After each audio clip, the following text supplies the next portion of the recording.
Welcome to Tales of Eldelórne. This is Karleigh. I hope you like dark fantasy because that's what you got yourself into, though it may not seem so right now at the beginning. These stories are what I would call a slow boil, because it does heat up later. So hold on to your seats, 'cause here we go.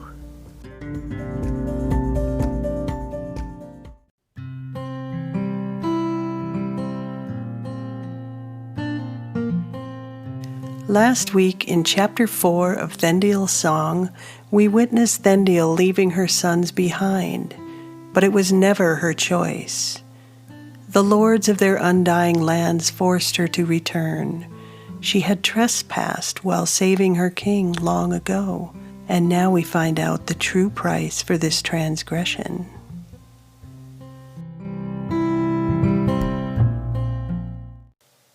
Chapter 5, Human Faces.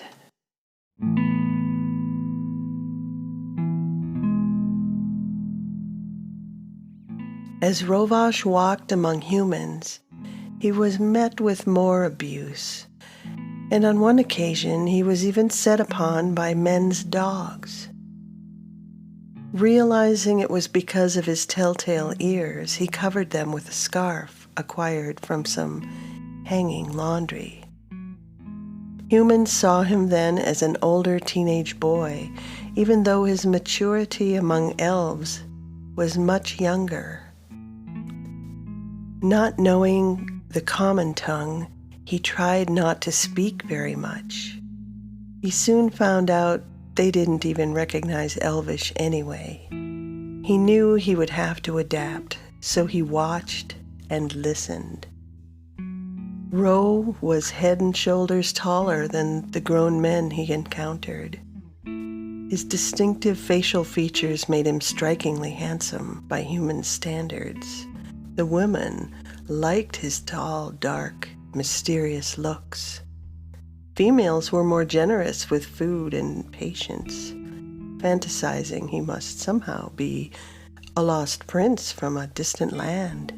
He was so polite, they happily fed him and taught him how to speak their language.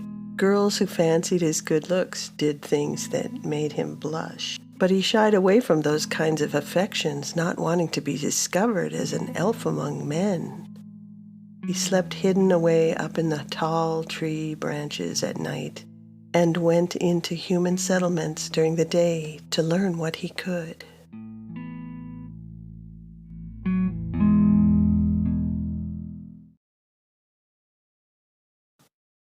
In Eldelórne, Rovāsh was one of the best in his class with bow and sword play. Not fully understanding what war was, he joined a band of men that were going to fight to the east. They said they were going to protect their women and their way of life. They gave him a massive iron longsword and showed him how to use it. Ro felt this might be an opportunity to travel and search for his brother among the humans he would meet. Little did he know, this was the beginning of a long career among men at war. Because of his inexperience and lack of any real strength, he suffered a broken nose and a lost right eye to an enemy blade in one of his first battles. Rovāsh soon discovered his one advantage was being quicker-minded and more agile than any human.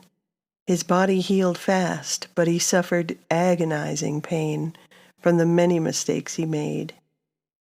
His eye was permanently lost, so he was forced to wear a patch over an ugly empty socket as a deadly reminder.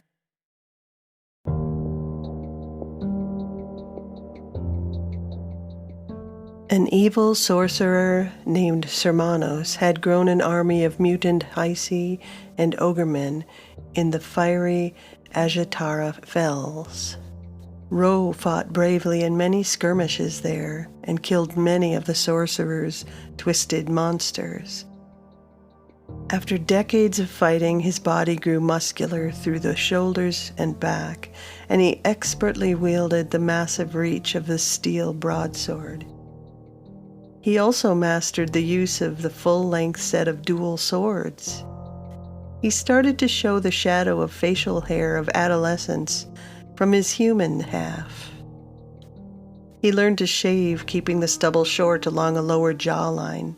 His long sable hair had turned into tangled piles of dreadlocks, and he kept that tied up with that folded scarf that also covered his ears. All this added to a dark and fearsome countenance that most common folk would choose to avoid.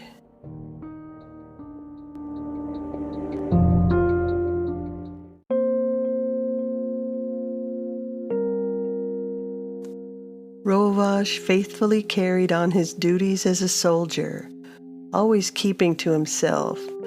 He never was one to smile or speak very much. He often thought about his family that were lost to him as he learned about the ways of men. In all the years that followed, Rovage never aged as did his companions. Wounds that will kill an ordinary human always healed at an astonishing rate. Believing in dark superstitions as men will, they would sling remarks. Ro just scowled and tried to avoid these men. He dreamed of the day humans would practice more kindness or simply keep to their own business, but they never did.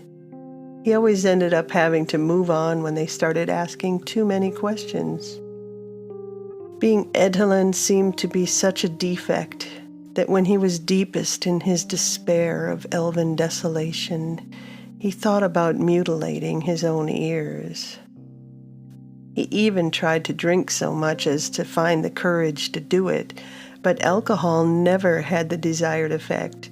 He would always end up thinking of his kind-hearted mother, and he'd put away the dagger and his misery for another day.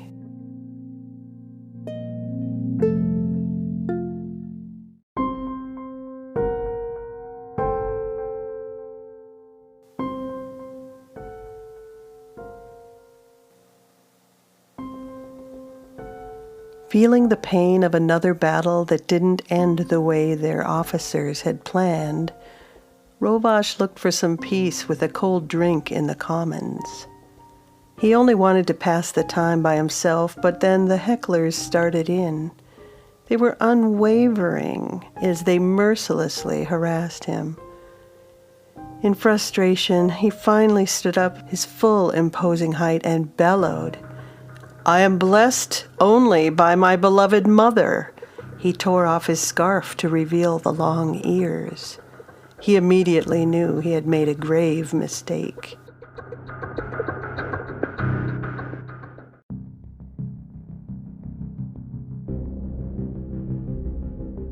"The damnable elder, abandon us to our fate," men yelled at him in shock of discovering one among them all this time.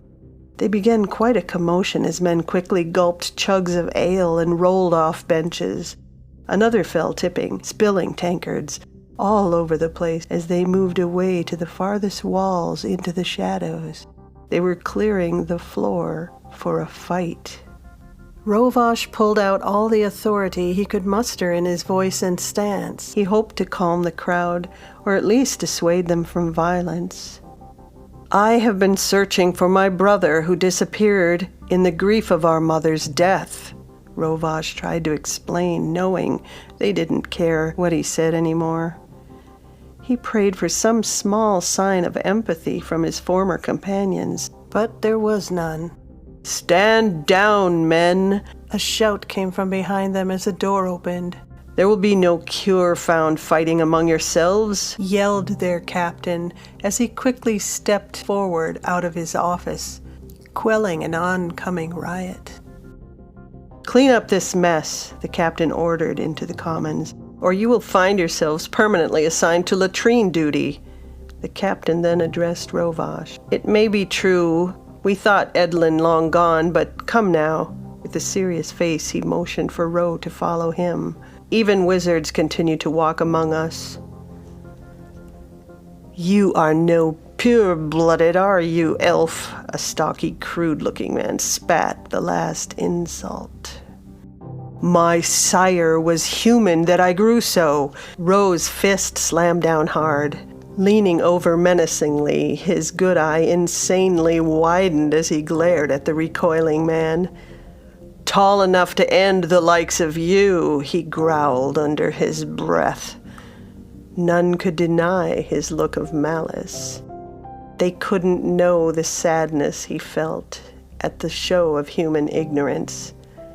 Rovash was fixed on the man as he tied his scarf back in place, covering his ears away from prying eyes. There, is this good enough for you?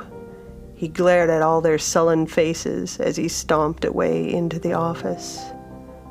They had no idea how close they'd come to finding real pain as the men moaned, picking up the mess and righting the furniture.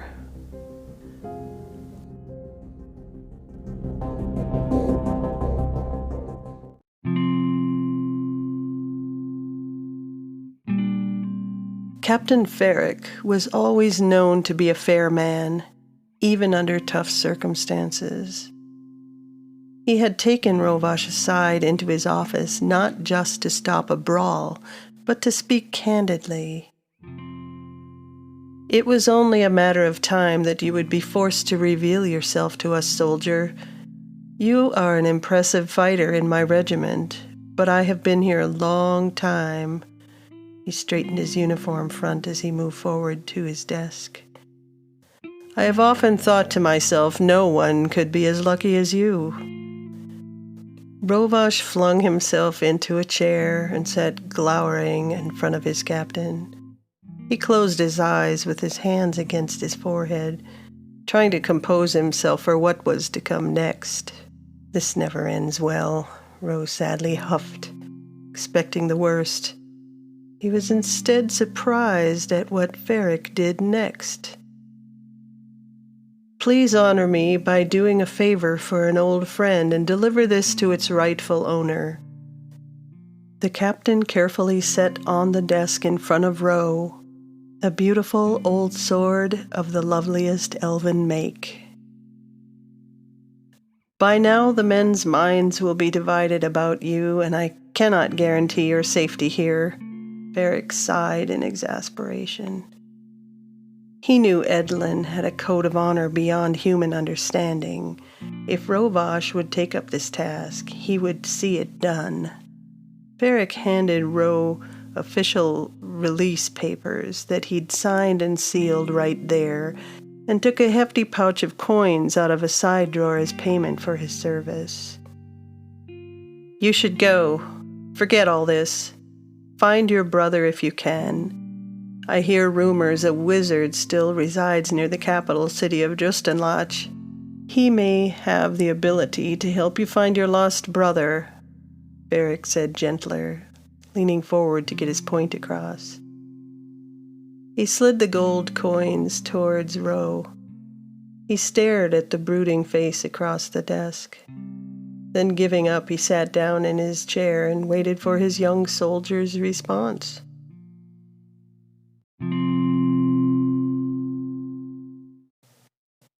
Rovash was all too familiar with men's reactions.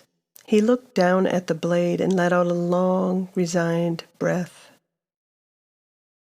Okay. I will thank you, friend. He tried to keep his voice steady. I travel then to the capital as you suggest to seek the wizard. That is, if there even is one. He picked up his pay and shoved it in his belt pocket.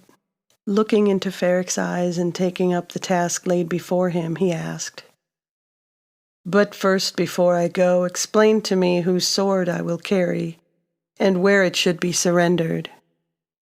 Ro held up the great sword with expert hands to make a closer inspection. It was perfectly balanced and still shined. None of the intricate gold etching was marred, even though the sword had been used in many battles. He could tell the hands that cleaned it cared for this blade. It was not just a sense of duty that preserved its beauty. It was obviously made for a taller warrior, such as himself. Ferric looked at him softer now. This unique weapon was sent to me to hold on to until I could deliver it south to Edhellen. Rovash looked at the captain with interest. This sword was owned by a Edhellen ranger. They're a race that are not commonly found among men except during direst times of war. He was an honorable and fair commander. I would swear upon my life that you share the same qualities in features of height and face.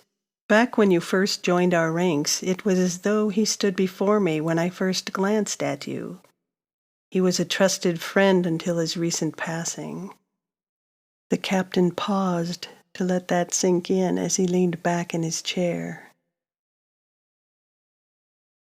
Travel first to Edhellen to honor him for me, if you would.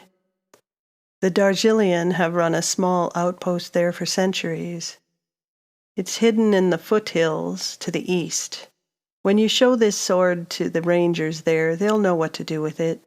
You might even find a lost relation or two for yourself as well.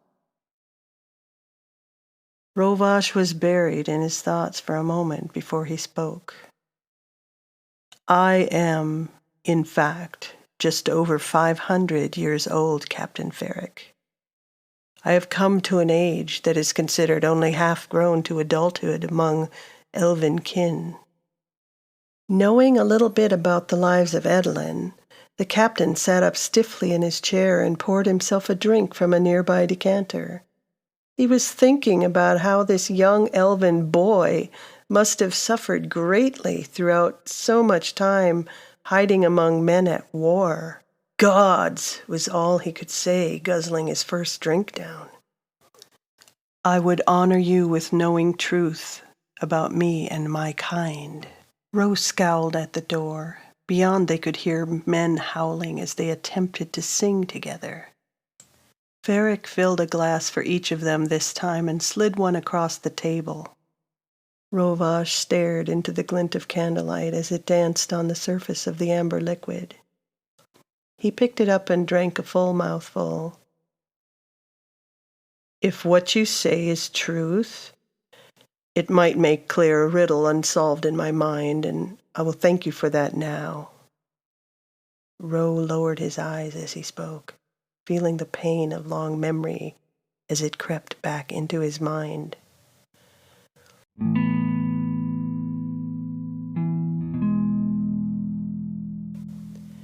Sitting across the desk from his former commander, Rovash spoke about the Edhellen and how they linger in numbers unknown to humankind because of hidden enchantments surrounding and protecting their lands. He told him about the pain-filled migration to the spirit lands of their lords. He also told the story of his younger brother Edhellen. I understand better now your reasons, son, the captain said solemnly. He still saw his 20-year-old former soldier sitting in front of him. He smirked as he shook out the last drops of the glass decanter into their glasses. The sun would be rising outside on the cold gray horizon. The candles on the desk had burned down and melted away.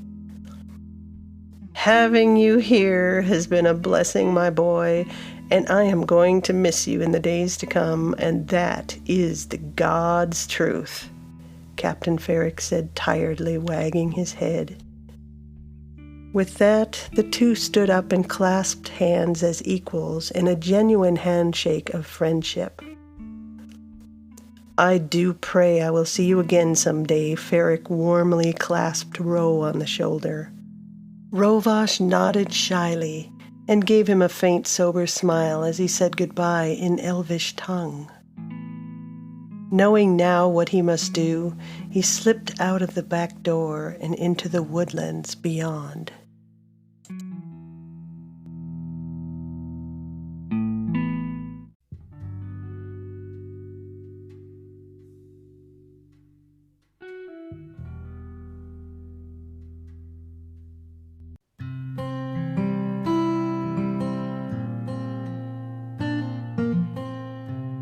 Ro is still a young Edhellen, caught between worlds.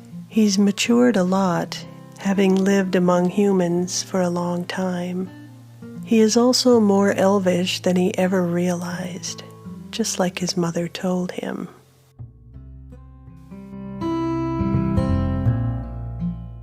If you've been thinking about podcasting, go to your nearest app store, download the free Anchor app, or go to Anchor FM. They have all the tools you need to record or edit your podcast right from your phone or your computer. The Anchor team also helps you distribute your podcast with one click. If you're listening to me right now, that's proof that it works. Mind blown. There's no rules or minimums. It's everything you need to podcast in one place. Anchor FM. It's only a click away.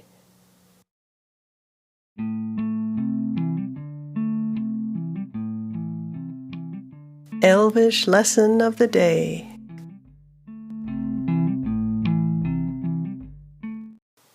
Did you know your friend is a melon? Yeah. Melanamine. Melanamine. That means my friend. So yeah, don't giggle. It's spelled Mellon. So it's a different melon, okay? I bet you're never going to forget that one.